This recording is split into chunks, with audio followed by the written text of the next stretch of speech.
think good defense stops, get out and transition quite a bit and move the ball. Had some matchups that we liked as well, but I think the defense really ignited our offense tonight.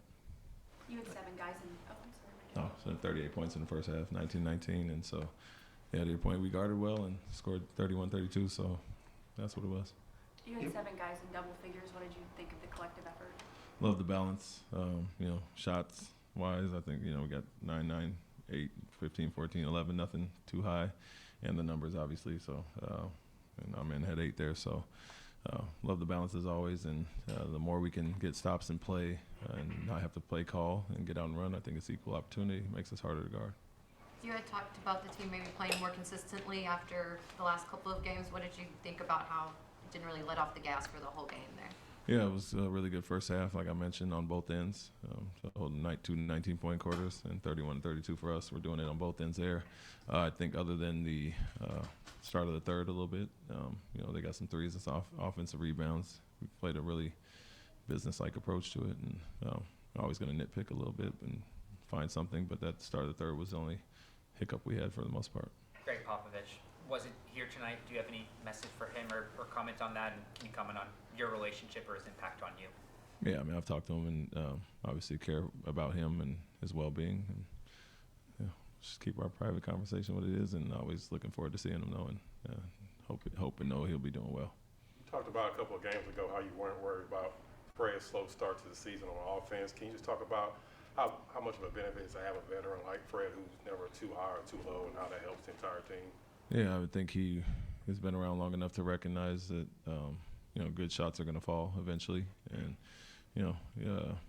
at times vets take a little bit of time to get into the season, whether it's pacing themselves in training camp or whatever it may be. But I think him and Alperen, when they were struggling a little bit, as long as they were getting the quality looks, I was fine with that, and that's going to flip at some point. And so they've been aggressive. They get the work in and are confident in what they're doing. So I'm not worried about them as much as a young guy. How much better is your offense when those two are both on, like working in tandem together? It seemed like the pick and roll between them was really going good. Yeah, obviously you saw that was a huge part of what we did last year. Add Jalen into the mix now. If you can get all those 3 guys playing at a high level, we're going to be a different team. And that's a great set for us to get those guys in actions. I think Fred is going to be aggressive, making the right play, and Alpe's dangerous in the pocket. So with the post-ups that he can score there, I think him around the elbow on the perimeter and then him in the pocket, it's a great combination of scoring options for Alperen. Start to finish, do you think these last 2 games have been your best so far? Yeah, like I said, if you can point out a 3-minute hiccup, which was the end of the half against the last game, and then the 3 minutes or 3 or so minutes to start the quarter in the third, that's pretty consistent. So I'm always going to try to be perfect, but that's your let up. It's obviously different than entire half, which is what we saw early in the season. Understanding you've played good teams already this season, but to play back-to-back really good games, now how interested are you just to see how everything looks on Friday in Oklahoma City?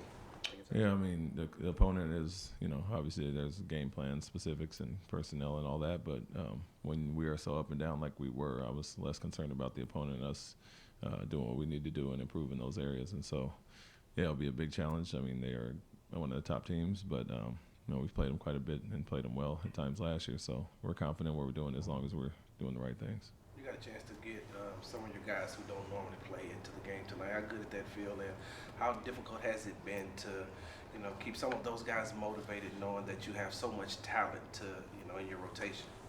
Yeah, it's always good to, play guys on a blowout win specifically, and not just get them minutes in a blowout loss, obviously. But to get all those guys in and for some extended minutes is great.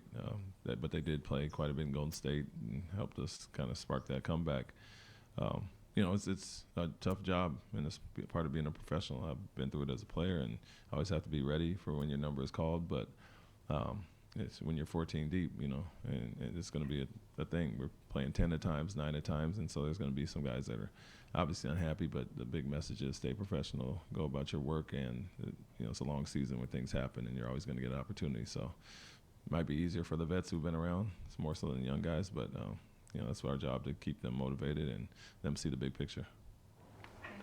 Thanks, Coach. Thank you. Thank you.